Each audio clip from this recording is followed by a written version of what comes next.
아무리 생각해봐도 하나님의 크신 사랑과 은혜와 축복하심을 우리가 다 입으로 감사할 수가 없습니다. 하나님께서 베푸신 그 크신 은혜와 사랑에 늘 감사하고 감격하는 저희들 되게 하옵소서. 오늘도 구원받은 하나님의 귀한 백성들이 오늘 이 자리에 하나님 앞에 나와 신령과 진정으로 예배를 드리게 하시니 감사하고, 하나님 앞에 예배드리는 모든 심령들에게 하나님께서 이 시간에 하늘로부터 주시는 귀한 음성을 듣게 하시니 감사합니다. 이 시간 들려지는 하나님의 말씀이 사람의 말이 아니라 하나님이 내게 주시는 말씀, 나를 고쳐주시고 나를 새롭게 하시고 나를 세워주시는 말씀으로 받아지게 하옵소서. 오늘도 이 시간 우리가 함께 하나님의 말씀을 나눌 때에 이 말씀이 60배, 100배를 걷게 하셔서 아버지 하나님 차고 넘침으로 12광주리가 남는 역사가 일어난 오병여의 축복처럼 오늘 이 말씀이 우리를 가득 차게 만들게 하시고 또한 나누어 줄 수 있는 은혜의 말씀으로 다가오게 하옵소서. 이 시간도 성령께서 역사해 주시기를 예수님의 이름으로 간절히 기도하였사옵나이다. 아멘. 지난주에 우리는 함께 심령이 가난한 자는 복이 있는데 천국을 소유하는 복을 받는다 라고 하는 말씀을 통해서 저와 여러분의 심령이 세상 것보다는 하늘의 것으로 가득 차야, 그래야 심령이 가난해지고 복을 받게 된다라고 하는 교훈을 받게 되었습니다. 대부분의 믿는 분들은 경험하는 거지만 예수를 처음 믿거나 아니면 예수를 믿다가 어느 순간에 큰 은혜를 받게 되는 그런 순간이 오면 그때에 그 심령은 세상에 대해서는 가난한 자가 되어서 마음속에 큰 기쁨과 소망이 넘치는 심령 천국을 맛보게 됩니다. 그래서 그 삶이 정말 기쁘고 감사하고 복된 천국적인 삶을 살아가게 되죠.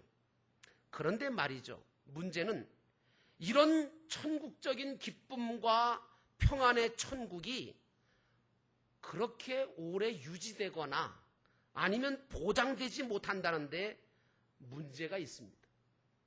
여러분, 구약성경 출애굽기를 보면 하나님께서 모세를 호렙산에서 불러서 그 모세를 통해서 극적으로 애굽을, 이스라엘 백성들로 하여금 애굽을 탈출하게 만드시죠. 그때에 하나님께서 애굽에다가 10가지 재앙을 쏟아 부으시고, 그리고 정말 탈출하는 이스라엘 백성들이 건널 수 없었던 홍해 바다를 갈라서 건너게 하시는 아주 신나는 그런 출애굽의 역사를 우리가 출애굽기에서 보게 됩니다. 여러분, 그때에 그 이스라엘 백성들, 히브리인들은 그 경험을 할 때, 하나님의 역사를 경험할 때에 어땠을 것 같습니까, 여러분? 애굽 생각이 났을까요? 아니요. 애굽 생각은 전혀 나지 않았습니다. 오직 하나님의 은혜만 생각이 나고 가나안 땅에 대한 소망만 마음속에 가득해서 천국 심령 천국을 이루어서 그 마음으로, 정말 천국 같은 마음으로 광야길로 들어섰습니다. 근데 광야길로 들어서서 며칠 갔을까요? 사흘밖에 못 갔습니다. 그들은 광야로 들어서서 얼마 가지 못해서 그 출애굽의 감격이 점점 사라져버리고 마음속에서부터 슬슬 애굽이 그리워지고, 애굽에서 먹고 살던 마늘과 고기와 부추 이런 생각이 나면서 왜 지금 우리는 이 깔깔하고 먹기 힘든 만나를 먹어야 되며 왜 우리한테는 고기가 없냐고 불평하고 불만을 터뜨리기 시작합니다. 마찬가지로 저와 여러분들도 처음 예수를 믿을 때나 은혜를 받았을 때는 마음속에 천국이 이루어져서 옛사람의 요소가 다 없어지고 완전히 새로운 삶을 시작하게 되어지고 천국적인 그런 삶을 살 것 같이 느껴지지만 얼마 지나면 자꾸만 옛사람의 요소와 성품들이 하나씩 둘씩 드러나게 되잖아요. 그래서 세상적이고 육적인 생각이 들고 심지어는 이런 생각까지 드나 할 정도로 악한 생각도 내 마음속에 듭니다. 그래서 우리 자기 자신을 자기가 보고 깜짝 놀라지요. 그러면서 우리가 뭐라고 생각합니까? 정말 내가 구원받기는 받았나? 이래서야 어디 내가 믿는 자라고 할 수 있을까? 내가 하나님의 거룩한 자녀라고 감히 말할 수 있을까? 이렇게 할 정도로 자기 자신에 대한 실망감과 회의감이 들 때가 있거든요. 그런데 여러분들은 그럴 때마다 하나님을 바라보시기를 주의 이름으로 축원합니다. 그리고 그럴 때마다 하나님의 말씀을 통해서 용기를 얻으시기를 주의 이름으로 축원합니다. 그리고 기도함으로 하나님의 은혜와 하나님의 음성을 들으셔야 합니다. 왜? 하나님은 우리에게 결코 포기하지 않는 사랑으로 함께 하시는 분이기 때문인 줄로 믿습니다. 하나님은 결코 우리를 버리거나 포기하거나 잊어버리시는 분이 아닙니다. 당신이 베푸신 구원의 은혜를 취소하지도 않으시는 분입니다. 세상 끝날까지 우리와 함께 하시며 우리를 인도하시고 이끌어 가시는 분이 우리 하나님이신 줄로 믿습니다. 그러니까 문제는 하나님이 문제가 아니고요, 우리가 문제더라고요. 우리가 스스로 하나님의 자녀답게 거룩해져야 가야 되는데 그걸 못하는 거예요. 구원의 완성을 향해서 그리스도의 완전을 향하여 성화되어가는 과정과 노력이 있어야 되는데 이거를 안 하거나 못하는 거죠. 제가 늘 말씀을 드리지만 신앙생활을 하시든 인생을 살아가실 때 적어도 믿는 분들은 구분할 줄 알아야 됩니다. 무엇을요? 인생을 살아가고 신앙생활을 하실 때 하나님이 해주실 부분과 내가 감당해야 될 부분을 이것을 구분할 줄 알아야 됩니다.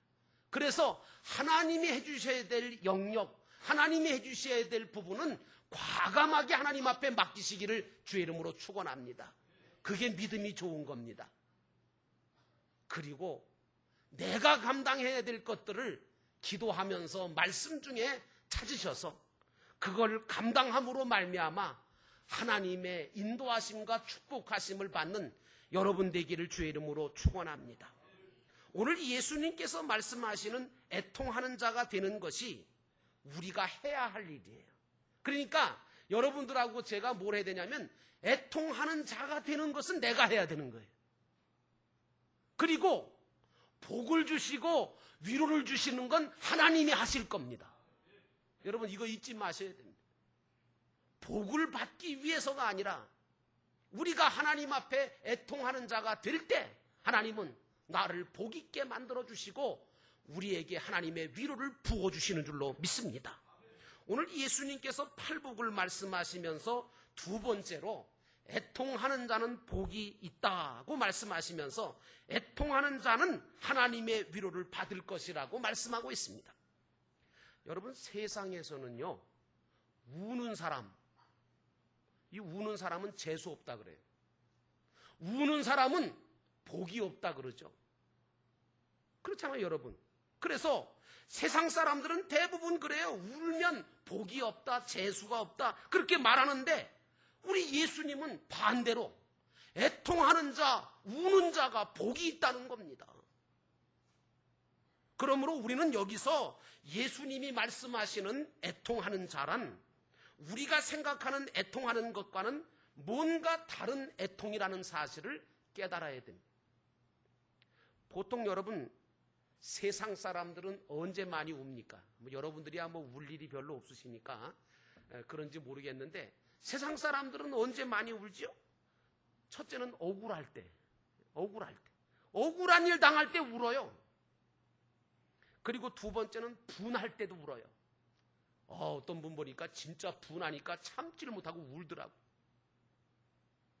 그리고 몸이나 마음이나 이게 아플 때 울어요. 너무 아프니까. 그리고 일이 안 될 때도 울어요. 왜? 답답하거든요. 그리고 뭔가 속상한 일이 많을 때 사람들이 많이 울어요. 여자분들이 많이 울더라고요. 남자분들은 여자분들 울리지 맙시다. 한마디로 그런데 세상 인간들이 대개 우는 것은 자기 자신의 당한 문제 때문에 많이 웁니다. 그런데 성경을 보니까 우리 예수님도 우셨더라고요. 2번씩이나.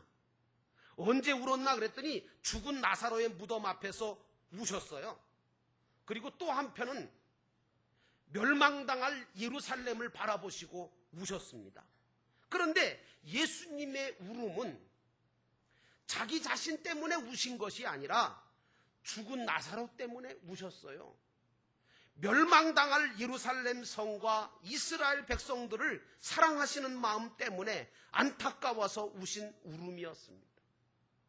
그런데 예수님의 그 애통의 눈물이 어떤 역사를 일으켰는지 여러분 아시죠?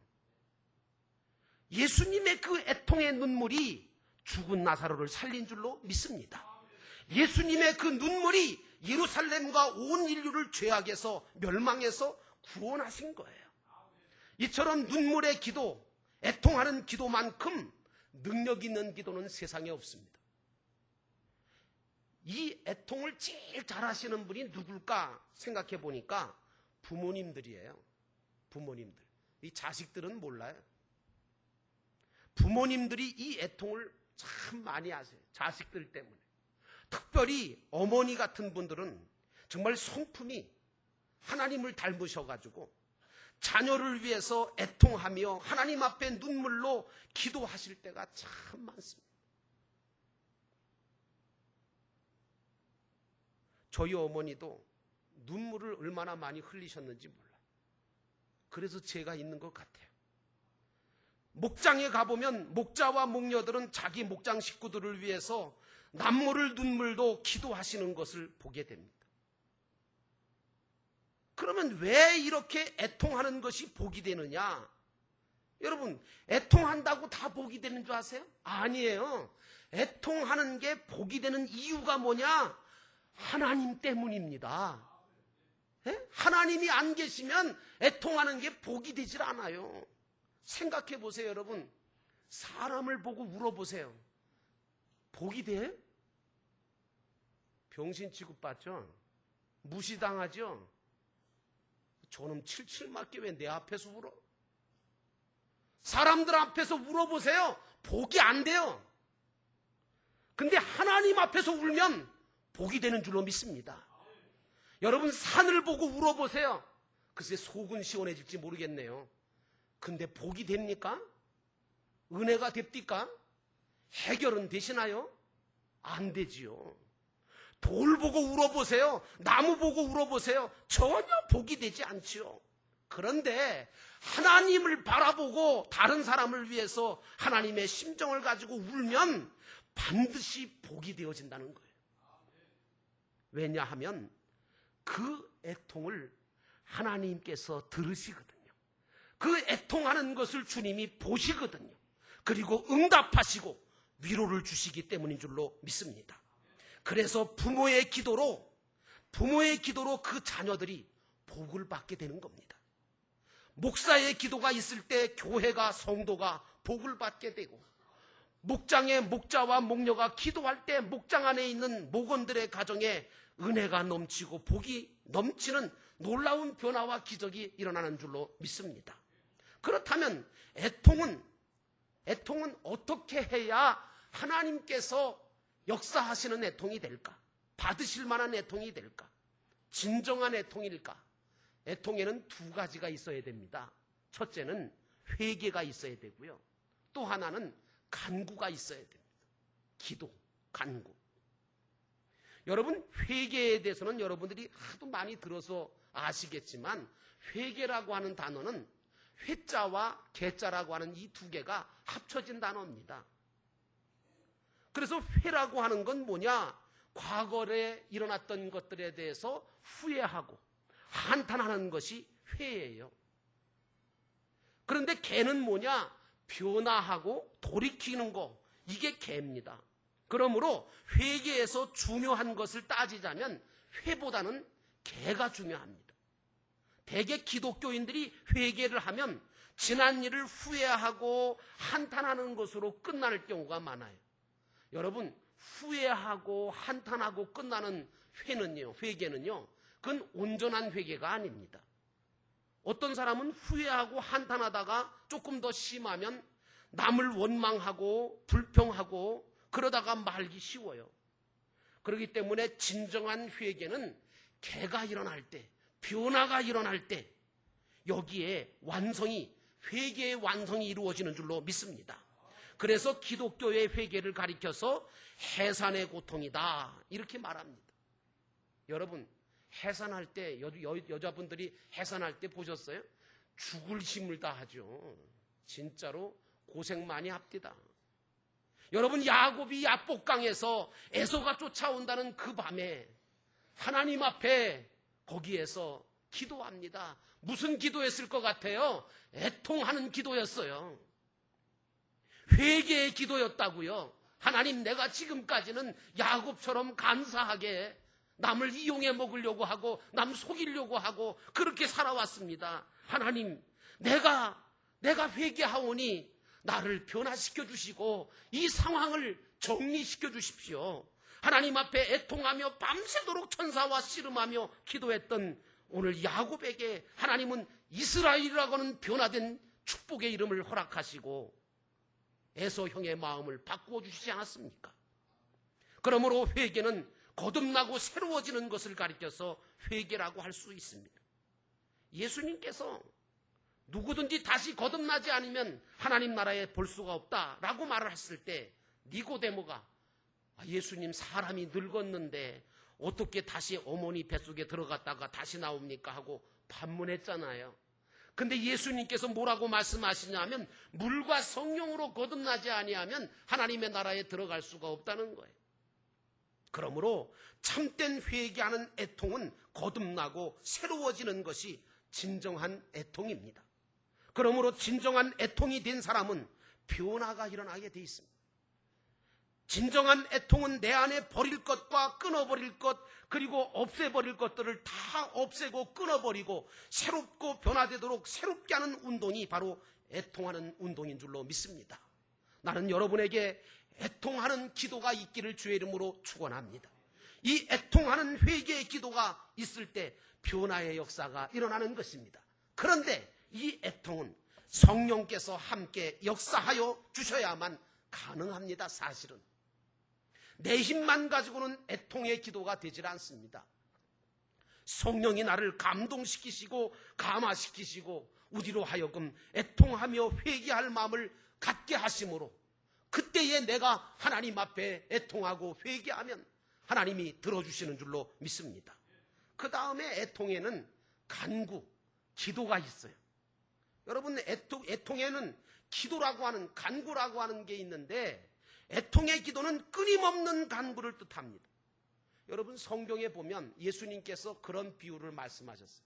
한 억울함을 당한 가난한 과부가 악한 재판관에게 가서 자기가 억울함을 당했으니 이거 풀어달라고 가서 호소를 합니다. 돈이나 많았겠습니까? 돈이나 많이 들고 가야 재판관이 뭐 돈 보고라도 해결해 줄 텐데 뭐 가난한 과부니까 뭐 억울한 일을 당했으니까 사기를 당했든지 뭐 가져갈 게 뭐 있겠어요? 그게 갔는데 이 악한 재판장은 어떤 사람이냐 하면 하나님도 두려워하지 않고 사람도 무시하는 사람이라 이 가난한 과부의 호소에 대해서 처음에는 귀찮다고 안 만나주고 물리치잖아요.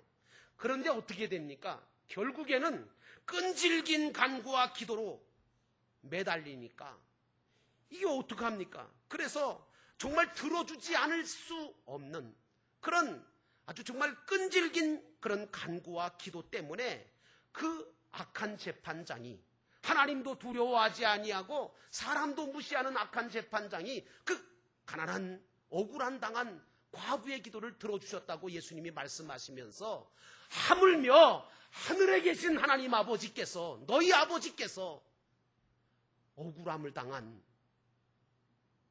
간절한 간구, 애통하는 기도를 듣지 않아 주시겠느냐. 여러분, 우리들이 하나님 앞에 기도한다고 하면서 그 기도하는 내용이나 태도를 가만히 살펴보면 너무나 형식적인 기도할 때가 많잖아요. 애통이 들어있질 않아요. 여러분, 애통하는 기도를 회복하시기를 주의 이름으로 축원합니다. 예수님께서는 겟세마네 동산에서 십자가를 앞에 놓고 이 쓴 잔이 내게서 물러가게 해달라고, 그러나 이게 하나님 아버지의 뜻이라면 내가 감당할 수 있게 해달라고 3번이나 애통의 기도를 드리셨습니다. 땀방울이 핏방울 내듯이 기도했습니다. 그러므로 십자가를 질 수 있는 담대함과 능력이 하늘로부터 그에게 주어졌는 줄로 믿습니다. 십자가상에서 예수님은 엘리엘이 라마 사박다니 하시면서 애통의 기도를 또한 드리셨습니다. 여러분, 이와 같이 애통하는 기도는 결코 헛되지 않고 반드시 하나님께로부터 응답이 된다는 사실을 기억하시기를 축원합니다. 주님은 우리에게 애통하는 기도를 드리라고 말씀하고 계시는 겁니다. 그런데 우리들은 너무 신사적이에요. 기도할 때 보면 너무 신사적이죠. 하나님 들어주시든지 말든지 마음대로 하세요. 뭐 들어주셔도 좋고 안 들어주시면 뭐 그만이죠. 뭐 적당히 해주세요. 그러면 여러분, 하나님께서도 뭐라 그럴 것 같아요? 야, 네가 기도하는 모습 보니까 뭐 급할 것도 없는 것 같고 뭐 적당히 하라고 그러니까 나도 그래 적당히 주겠다, 그러시지 않겠습니까? 여러분, 기도는 하나님께서 들으시는 기도를 해야 합니다. 가식적으로 하라는 얘기 아닙니다. 하나님이 들으시는 기도를 하셔야 돼요. 하나님이 정말 감동하실 수 있는, 하나님이 들으실 수밖에 없는 기도를 하셔야 돼요. 사람 들으라고 하는 기도는 역사가 일어나지 않습니다. 아무리 뭐 소리를 지르고 뭐 웅변식으로 기도해도요, 역사 안 일어납니다. 그런데 하나님께서 들으시는 기도는 아무리 뭐 어떤 내용이 어떻고 뭐 형식이 어때도요, 하나님께서 들으시고 역사하십니다. 대표 기도를 시켜보면 어떤 분은 하나님이 들으시는 기도를 해야 되는데 사람들을 의식해서 기도하시는 것 같은 그런 기도를 하시는 분이 계세요. 그건 옳은 기도 아닙니다. 하나님이 들으시도록 하는 기도가 진짜 기도거든요. 또 우리 기도는 나보다는 다른 사람을 위한 중보 기도가 될 때 주님은 그 기도를 속히 들으시고 더 좋은 것으로 응답하신다는 것도 아시기를 바랍니다. 특별히 우리 주변에 믿지 않는 불신 영혼들을 위해서 우리가 기도해야 합니다.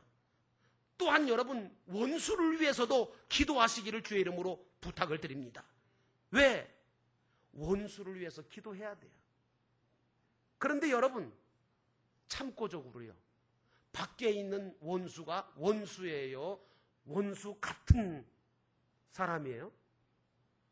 여러분, 밖에 보이는 원수는요, 그건 원수 같은 거지 원수 아닙니다. 진짜 원수는 어디 숨어 있느냐? 이 안에 숨어 있습니다. 그 사람을 용서하지 못하는 마음, 그 사람을 미워하는 마음이 바로 가장 큰 원수입니다. 그래서 원수를 위해서 기도하다가 보면 미움도 사라지고 원수도 사라지게 되는 겁니다. 그래서 우리 예수님께서 원수를 위해서 기도하라고 하신 겁니다. 오늘 예수님은 분명히 애통하는 자가 복이 있다고 하시면서 하나님의 위로를 받을 것이라고 말씀하고 계십니다. 그러면 여러분, 하나님이 주시는 위로는 어떤 것인가요? 하나님께서 친히 방패가 되어주시고 상급이 되어주시고 모든 것을 다 막아주시고 보호해주시고 갚아주시는 것이 하나님의 위로인 줄로 믿습니다. 이런 위로를 받는 자는, 여러분, 이런 위로를 받을 수 있는 자는 무슨 독을 마실지라도 해를 받지 않아요. 왜? 하나님이 위로해 주실 거니까. 결국에는 승리하고 결국에는 상과 면류관을 받게 되는 줄로 믿습니다. 여러분, 구약의 에스더서를 보면요, 이 사실이 증명됩니다. 에스더서를 읽어보신 분은 알지만 거기 보면 모르드게라고 하는 사람하고 그의 조카인 에스더라고 하는 왕비가 나옵니다. 그런데 이 모르드게하고 에스더를 비롯한 모든 유대인들이 그만 악한 하만이라고 하는 악한 자에 의해서, 모략에 의해서 한날 한시에 다 죽을 수밖에 없는, 멸망당할 수밖에 없는 위기에 처해지게 됩니다. 그때에 에스더하고 모르드게가 애통하는 기도를 하나님 앞에 드리기로 결심을 합니다.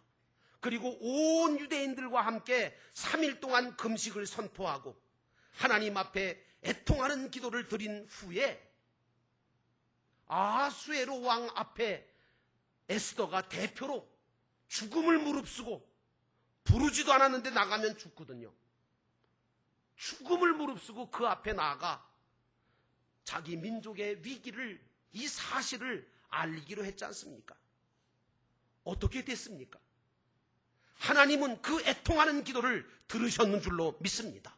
그리고 이스라엘 백성들에게 위로를 해주셨습니다. 어떻게 해요? 유대인들을 말살시키려고 했던 악한 하만의 계략이 드러나게 되어지고 결국은 모르드게를 달아서 죽이려고 했던 그 장대에 자기가 달려서 죽게 되었고, 에스더와 모르드게와 온 유대인들은 다 구원의 감격과 기쁨을 얻게 되었습니다. 왜입니까? 애통했기 때문인 줄로 믿습니다. 이처럼 하나님은 보복하시고 원수를 갚아주심으로 애통하는 자에게 위로를 베풀어 주시는 분이 분명합니다. 그래서 이사야 35장 4절에도 나옵니다. 굳세어라, 두려워하지 말라. 보라, 너희 하나님이 오사 보복하시며 갚아주실 것이라. 하나님이 오사 너희를 구하시리라. 이처럼 하나님은 애통하는 기도를 들으시고 위로해 주시는 분이심을 여러분 깨달으시기를 주의 이름으로 축원합니다.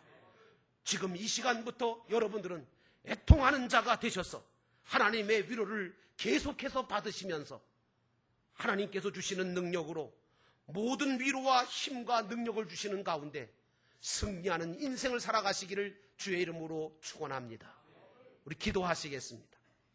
기도하실 때 하나님, 오늘도 이 시간 내가 애통하는 자가 되게 하옵소서. 그저 형식적이고 그리고 그저 습관적인 그런 기도자가 아니라 애통하는 자의 기도를 주 앞에 드리게 하시고 내 자신의 잘못된 것들을 놓고 회개하며 애통하게 하시고, 또한 우리가 정말 기도할 수밖에 없는, 또 기도해 줄 수밖에 없는 그런 영혼들을 위해 문제들을 놓고 하나님 앞에 기도하게 하셔서 애통하는 자에게 주시는 하나님의 위로와 은혜를 경험하게 하옵소서. 이 시간 우리 잠깐 동안 통성으로 기도합니다. 사랑과 은혜가 충만하신 하나님,